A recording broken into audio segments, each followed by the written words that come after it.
Thomas Edison, Richard Branson, John F. Kennedy, Mozart, Michael Jordan, Will Smith.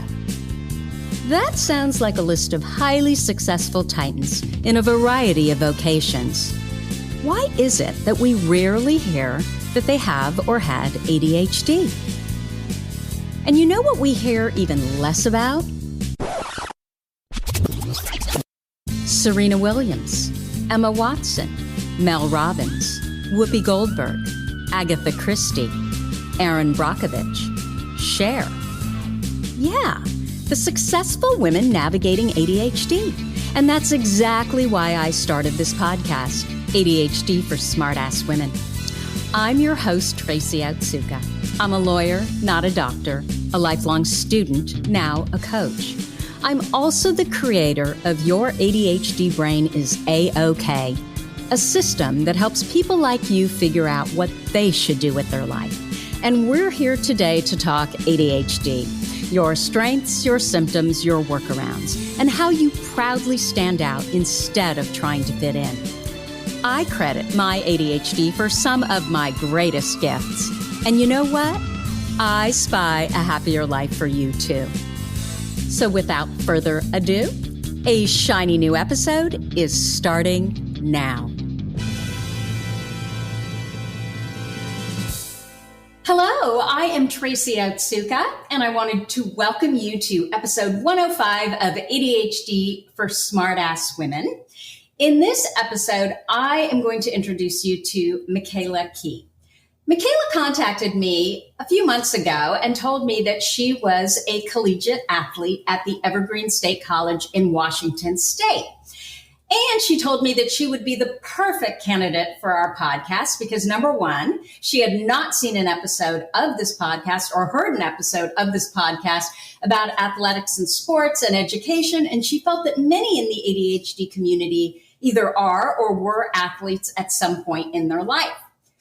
Number two, Mikayla wanted to talk about her college and how it doesn't have a standard grading system, which has worked really well for her and so many other ADHD students. So I love Mikayla's idea. So I said, step right up, Mikayla.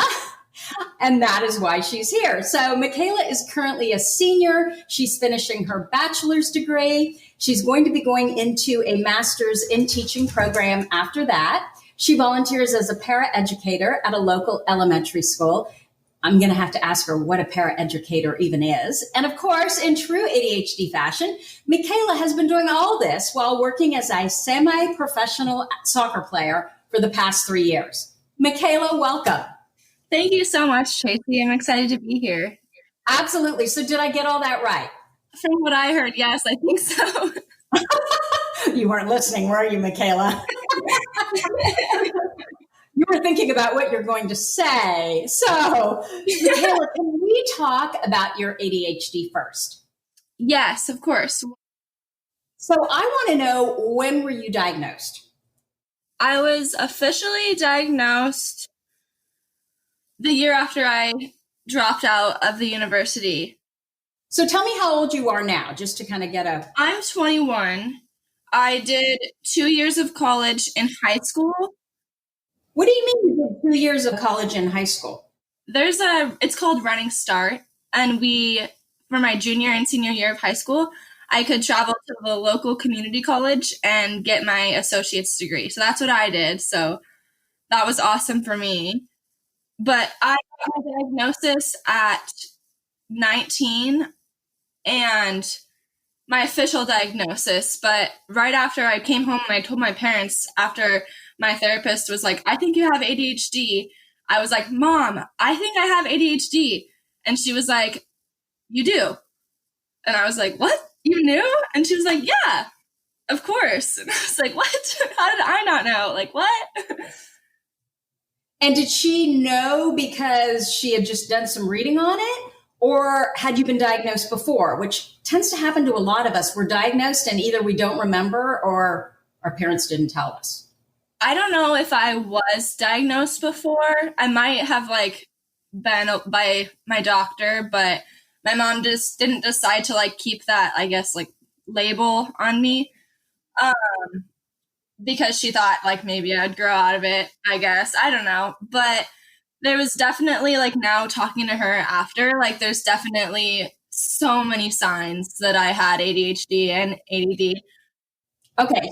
So tell me what they were. I'm assuming, before you do that though, I'm assuming because you did 2 years of college and high school, school wasn't a struggle for you, or am I assuming wrong? School was definitely a struggle for me. Like I am so smart. Like I am super smart, but like I love that you say that. Doing homework makes me look like I'm not smart. Like when I was in fifth, my mom just told me this last night actually. When I was in fifth grade, I tested to get into the honors program. It's like special ed, but like for like really smart kids. Mm-hmm. But then my teacher wanted me to go into like the actual special ed math and reading because I was not doing good. And my mom was like, look, she passed all the tests and she like is in the top 5%. She just doesn't do her homework. And then they finally accepted me into the program. And then I had like, there was like 3 of us in the class and 1 teacher. So that worked a lot better. And I actually like was succeeding in school in 5th grade. And that's where it started. My mom realized that I needed like individual attention, I guess. Okay, so it sounds like you are, frankly, one of the typical ADHD students where there's unexpected underachievement, meaning that you test really well and you're smart and you seem to understand the concepts. And so because you don't do your homework, your teachers just assume, oh, you're lazy, you're unmotivated. Yeah, unorganized, all that. Okay. So tell me some of your symptoms that, you mentioned that, well, now it's like with hindsight, of course I had ADHD. Tell me some of them as, a child you were growing up. One main thing I remember is my mom always getting furious at me for losing my recess jacket coat. And we always would have to bring a jacket to recess. And then like I'd come home without it. So my mom was like, yeah, I swear I bought like 10 new jackets every year because you just keep losing them. And then she ended up writing her phone number on the inside. And so a few of them got returned. And then I guess just like not doing my assignments, being really, my mom would call it like spacey, I guess. Like they'd be talking to me and then I would just like say something random that was in my head and not listen to what they're talking about at all. Are you an only child, Mikayla? I have 3 younger sisters. So you're the oldest? Yes, I am. Are any of them like you? I would say they all have tendencies, but from what I can tell, I'm the only one of my siblings that has ADHD or ADD, but I think both of my parents have it, which is weird. Maybe it's just not showing to me and my siblings. I don't know. Yeah, so then there's a pretty good chance that some of your other siblings might have it, but maybe different symptoms. But I didn't get diagnosed till I was like 19, and they're not 19 yet, so maybe that's when they'll figure it out. How old are they? So I'm the oldest, and I'm 21, and so Ariana is 18, and then it's Olivia is 15, and Abigail is 12. All 3 years apart. Wow. So 4 girls. Yep, 4 girls.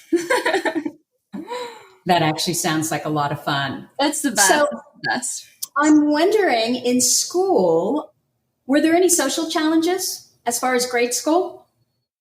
I'm actually like a really social person, and I make friends really easily. But obviously, there's like the rejection sensitive part where I would get upset in social situations and I would get embarrassed. But I think all around I was a pretty social and friendly person. So friendships were not that big of a problem for you. It's easy for you to make friends. You're super social. Oh, yeah. I can make friends with anybody. Which is very, very ADHD, especially if you are hyperactive. When did sports come into your picture? Oh, ever since I can remember. Have you always been good at them? I would say like when I was like younger, obviously, like I was really uncoordinated, but I would say I was probably one of the better kids. I think I've always been really, really competitive, and I like to be good at things. So I think I've always been good at sports, I guess.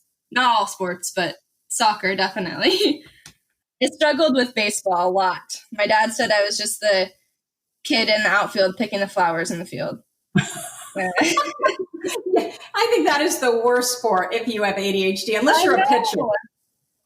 There's like 10 seconds where you're actually doing something, and it's like, then you probably forget about that 10 seconds and miss your turn at bat. So when it comes to athletics and ADHD, clearly that seems to be probably your biggest workaround. Is that true? Oh, yeah. So what does it do for you, soccer? Soccer is like a huge emotional and physical release, I guess. If I'm like upset, if I'm frustrated with something, stressed out, like with school or anything, soccer will totally change my mood around. And I found like working out, doing any kind of athletic activity like sports helps that too. And I think I've always known that. I just didn't connect it that I have a lot more energy to release than most people. I didn't connect that until like now, like a year ago. But I think I've always known that soccer and whatever, and like I play tennis too. And tennis have always been my like releases for emotional and physical like frustration, I guess. So have you by any chance read John Brady's book, Spark? I have not. I'm just getting back into reading after losing interest from school. I'm pretty sure there's an audiobook too, but it was so good. I don't know. I'm an audiobook person, but when it's something I have extreme interest in, like pretty much anything with ADHD, then I need a book. Yeah. Because, then I want to highlight and I want to tab and I want to take notes on it. But anyway, John Brady has a book called Spark, and he talks about exercise, not specifically exercise in ADHD, but exercise and the brain and just what it does to the brain as far as increasing dopamine. So it just makes perfect sense to me, everything that you're saying here. Yeah. And so what's interesting to me is that you not only talk about the physical, like it's dissipating all that energy, like it offers an emotional workaround. You can be, can you be like really frustrated and really upset about something, and then you go out and you play soccer and afterwards you feel so much better? Yes, for sure.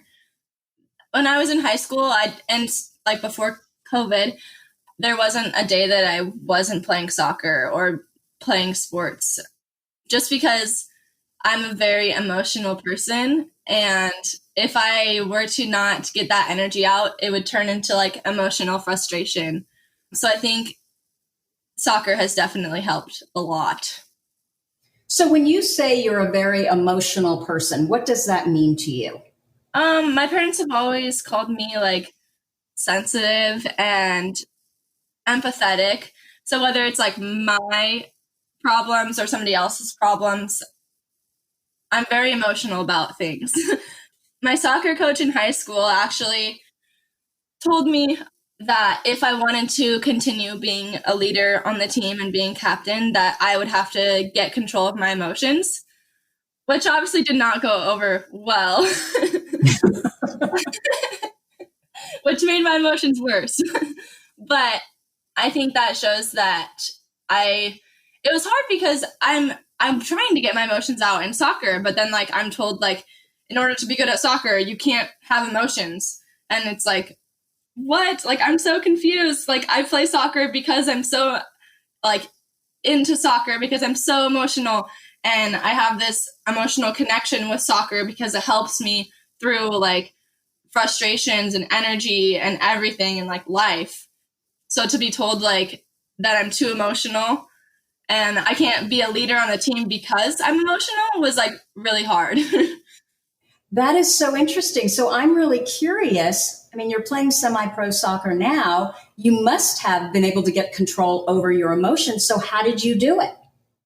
I think I have gotten better at realizing like when somebody says something to me on the field, whether it's like my teammate, a coach, the other players, the ref, that it's not personal. Obviously, I'd still get frustrated a lot, but for the most part, I've realized that it's okay for other people to say mean things to me, and I can choose how to react to that. Like usually, like during the game, I'll focus in, like they'll say something to me and I'll not think about it until like after the game. Then I'm like, wow, why did that person say that I kicked the ball wrong or something? But I definitely think I've also found the right coaches too. What does that mean? I feel like if you're like scared to tell your coach that you have like certain problems, I don't think that that's the right coach for you. I think a coach should be somebody that you feel like if there's something wrong, you should be able to talk to them about that. And that's how I feel with my coach now. And I felt that I've grown so much more in the last year than I have like my whole soccer career. Not just in skills, but like mentally. That's so interesting.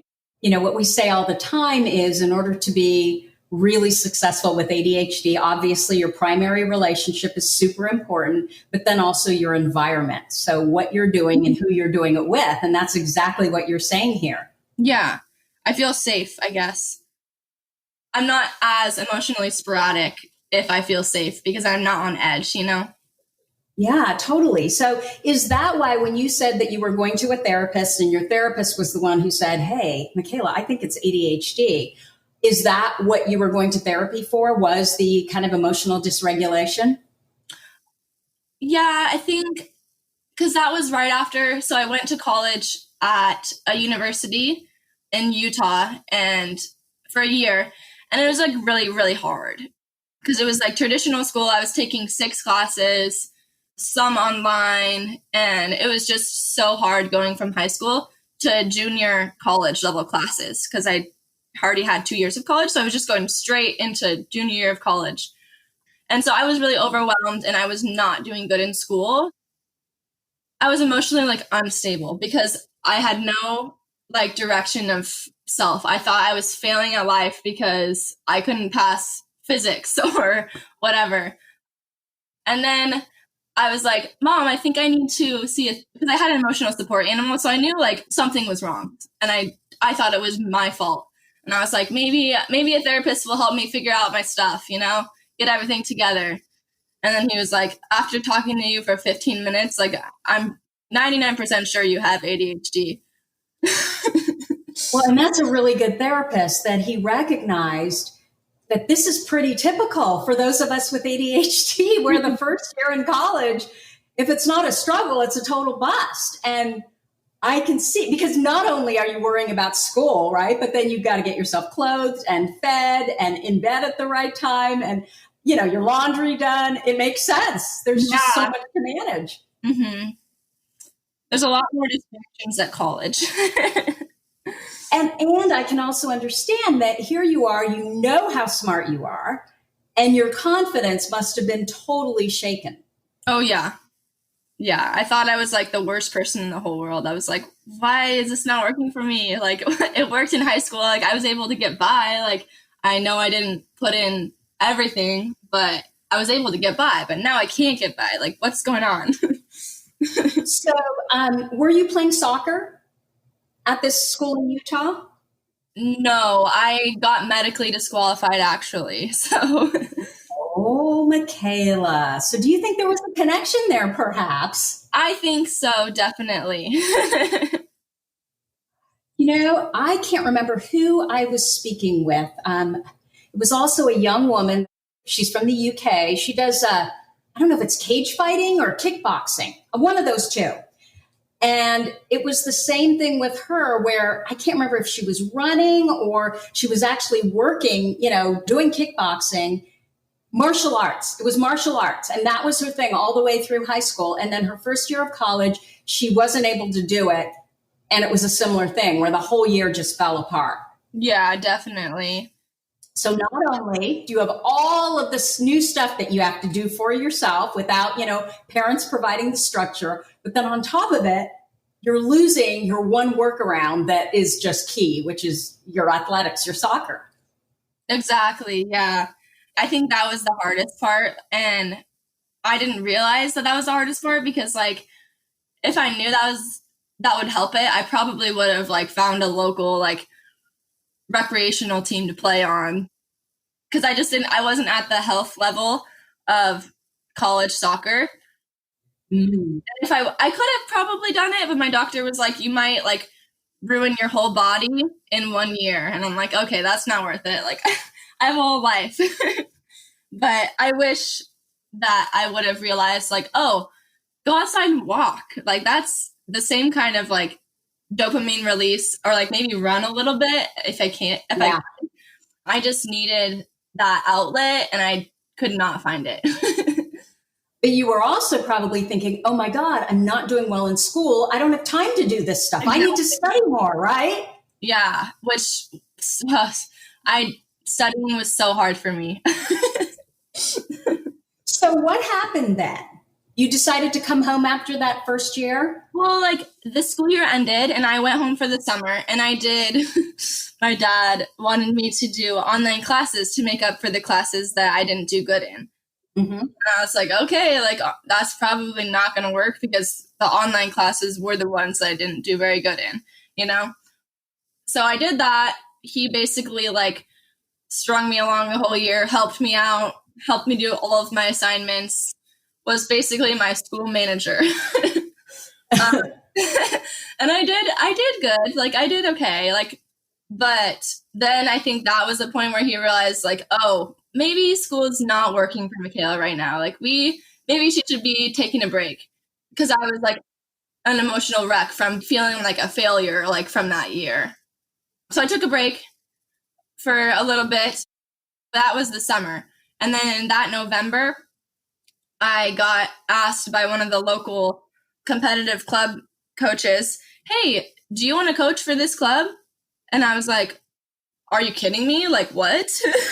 Like, is this? So hold on a second, Mikayla, just so we understand. So does that mean you decided not to go back to Utah for that semester? I stayed in Washington. I came back for the summer, and then I just didn't enroll in classes, and I stayed home. Got it. And then in January, so I was coaching for the local soccer club. And in January, my parents decided that it might be a good idea for me to try to go to school, but stay local. So I went to a local university, or I guess it's a local community college, but they have like university degrees that you can get there. I went there for a quarter, and that went okay, because it was something I was like really interested in, which was like childcare. And I just got to learn all about kids, just talk about kids. So that was good. And while finishing up my last quarter, or the quarter there, I got recruited to play collegiate soccer in Washington, which I was like, oh my gosh, that's like the best thing. Like school in Washington is working for me right now. That's what I want to do. I'm going to do it. And that's at the college that I'm going to now. Okay. So how much of your issues, because you remind me a lot of myself as far as my first year of college was literally a shit show. The first semester, I should say, was it the first semester? No, it was the whole darn year, I think. We know our ADHD brains are brains of interest. And you are sitting here telling me that you were taking classes in physics. Yeah, that's exactly what I was doing. And so my question is, how much of it was also what you were studying? Yeah. The classes, like that's what I'm saying. I didn't fail out every class, obviously. I just did absolutely horrible in the ones I did not like at all. And then I did good in other ones. Yep. Which was like forensic science. Like I liked that part of the stuff, but I didn't like the physics and like the boring, like this is gravity, you know? Yeah, I could totally relate. Or, okay, mine were biochem and calculus. Uh-huh.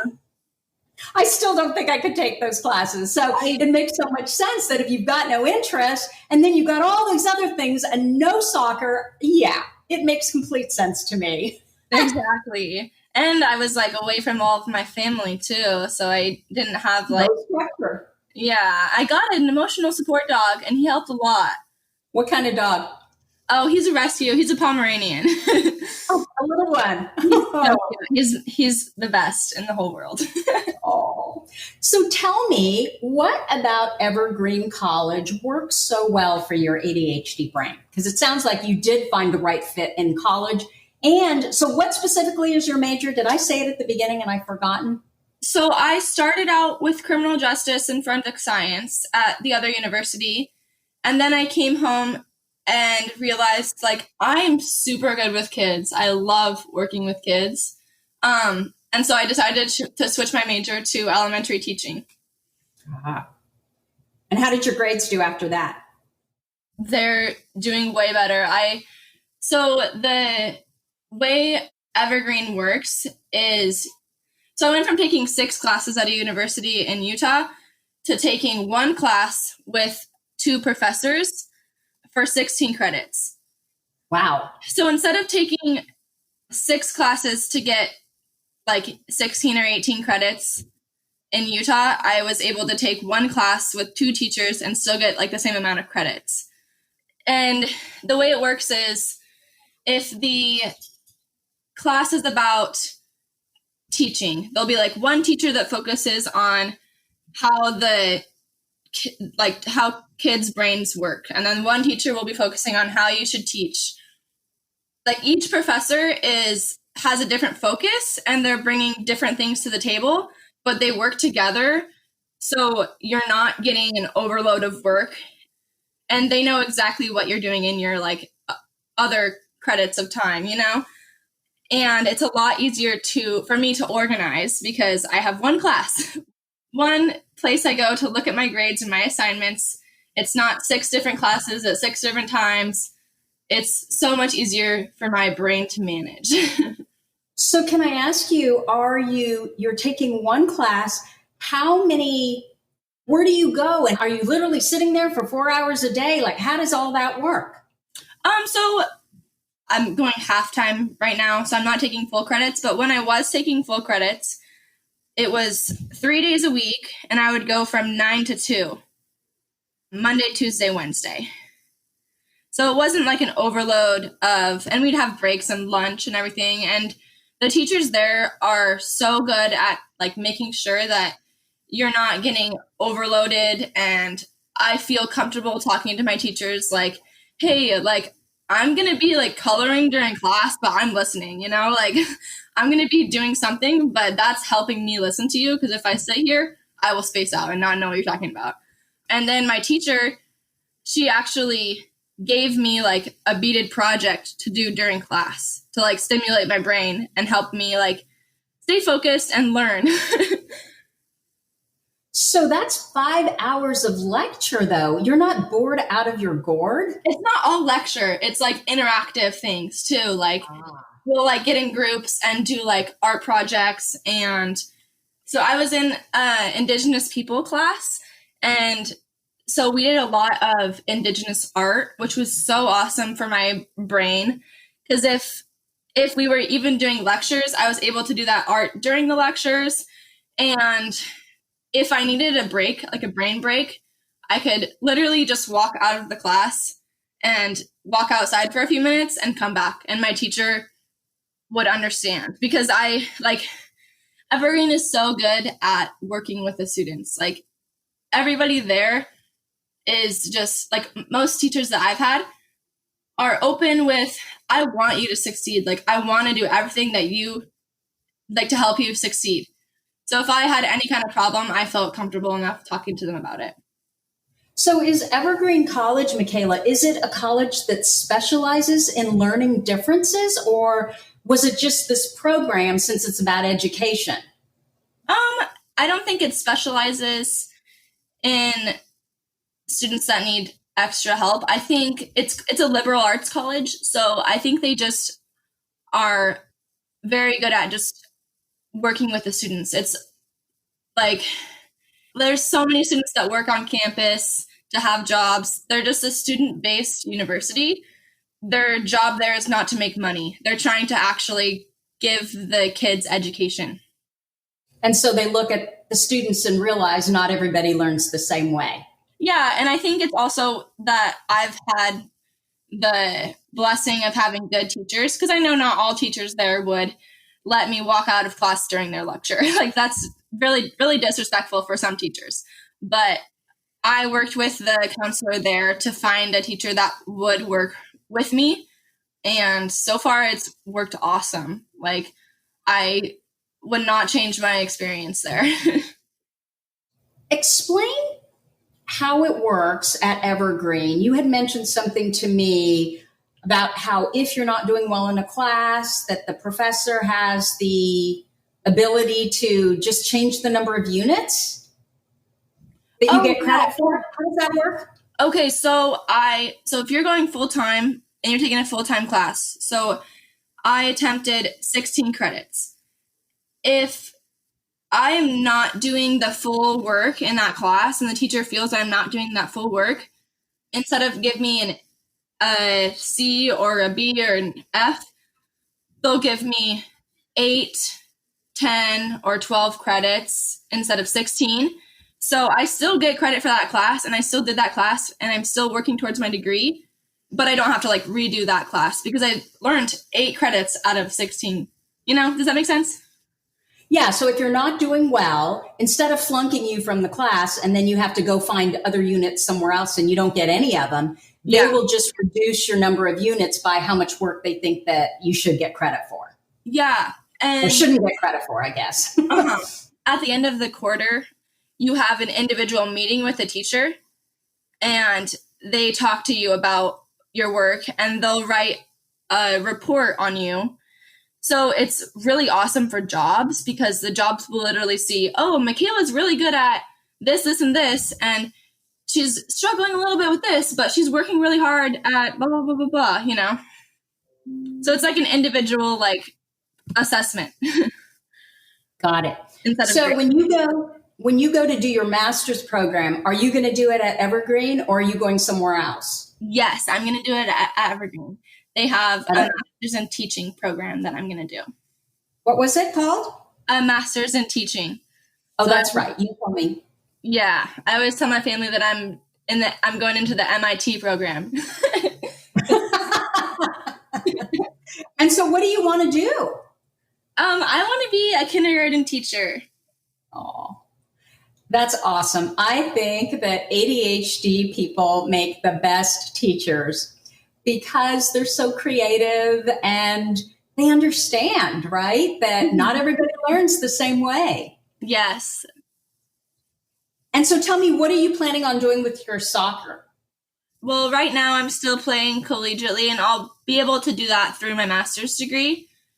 But if COVID's not a thing anymore, then I'll be able to go back to playing semi-pro locally in my hometown. And coaching, obviously. I love coaching. Coaching kids is the best. So since it sounds like you don't get to do as much around soccer with COVID, have you noticed a difference with your ADHD during COVID? Well, I'm still like playing soccer and working out a lot because we're able to play outside with masks on. Isn't that hard? Yeah, I also have asthma too. So, but it's outside and we're able to like step away and take like a breathing break. Mm-hmm. It's definitely not where it used to be. Like I can tell like there's certain days where I'm just irritable and so like on edge, and my boyfriend will be like, oh, hey, do you want to go work out or go for a run or something? And I'm like, yeah, that would be so nice. Like, please. So, Mikayla, what has changed since you were diagnosed? I think like realizing that like I have all these awesome superpowers, and I also have things that are hard for me, but there's workarounds. Like I'm not a failure just because I can't do standard school. Like there's so many things that I'm so good at that other people have a hard time at. And it's okay to be different, I guess. So what are some of the things that you do really well? You do better than your peers who don't have ADHD? I am really empathetic, and I can see when somebody is feeling left out or sad, and I am very good at helping them out and making them feel better. And I read social cues really well, I guess. Like little things people do, I notice, like, oh, I can tell that person is mad. Maybe I should like stop talking. Or maybe I can tell this person is feeling very sad. Maybe I should go over to them, like just by their body language, I guess. And what are the ADHD traits that you feel are responsible for your success? Like, you're obviously a really good soccer player. Are there any ADHD traits that you feel are responsible for the fact that you're so good at soccer? I think like recently I've realized, actually in one of your podcasts, you said like movies are really boring for people with ADHD because they always know what's going to happen. And I think that's like something that like I hate movies. Like, I do not watch movies at all. Like, my family knows if there's going to be a movie on, I'm going to be doing a puzzle. I'm going to be doing something that's actually going to stimulate my brain. But I think with that, like, what's it called? How do I, like, when you know everything's going to happen? Like, intuitive response? Yeah, intuitiveness, foresight. Yeah. We just kind of pull together the connections throughout the movie, and it's like, well, he did it. I think that's one thing that's helped me in soccer. Like, I always know what the other team's going to do. Like, on place, like, I'm like, oh, the ball's going to go there. Like, oh, because that person turned their hips to the right. Like, the ball's going to definitely go that way. I think that's one thing that's helped me. And also being able to adjust to being a really good problem solver, like creative thinker. I'm a soccer coach, and things don't always go like exactly as planned. Like, if I'm expecting 14 kids, sometimes 7 will show up and I have to adjust everything. But I think being a creative thinker and being so energetic has helped me coaching. That's a lot, actually. So your intuitiveness, your problem solving, creative thinking, your energy, you're probably pretty intense too, huh? On the field. Yeah. And my kids always say that they love that I'm so fun, but when I'm intense when I need to be, I'm a very competitive person. That's another one, fun and competitive. Yeah, that makes ADHD truly worthwhile, doesn't it? Oh, yeah. So what do you think the key to living successfully with ADHD is, Mikayla? I would say you have to find positives about it before you focus on the negatives, because there's so many positives and there's so many things that we can do so much better than other people. And I think most people focus on what ADHD people cannot do. And I think we need to focus more on what we can do. That's fabulous. So our strengths, basically, right? Yeah. I love that. And I think it is so true. Once we understand how our brains work, then we can start looking for our strengths. And then it's almost entirely positive, right? Especially if we can focus on them instead of focusing on, having to work in the weaknesses. Yeah. Like using the strengths to help your weaknesses, I guess. So what is your number one ADHD workaround? Besides soccer? Besides soccer? Do you have anything that you do that really helps you with productivity or emotion? I mean, that may be, a big one too, as far as how you kind of handle when you can feel that there's emotional dysregulation. Anything like that? I like to do projects. What does that mean? Like a month ago, I took up crocheting, and now I'm doing like the paint by number, but with like gems, and you put like gems on the paper, like just little like art projects, I guess, that I can do. And how does that help you? Like it helps me like like if I'm in a social setting, like with my parents, like I have a big family and I'm a little stressed out, I'll break out a puzzle so I can focus on the puzzle and not get so overwhelmed by all like the sounds and the noises. Or like during class, I'll do color or beaded projects so I can focus better, I guess. That's interesting. So your hands are moving, and that helps. My hands have to be doing something. I love that. Actually, nobody has ever said that. I think that's brilliant. And I also see that so many of us are really crafty. You know, we love, like you said, projects. Uh-huh. I love that. So, Mikayla, if someone's listening and they want to know more about you, or they may have a question for you, could they find you? Yeah, I actually have a fitness page on Instagram. It is Mikayla Kee and then fit, which would be MikaylaKFit.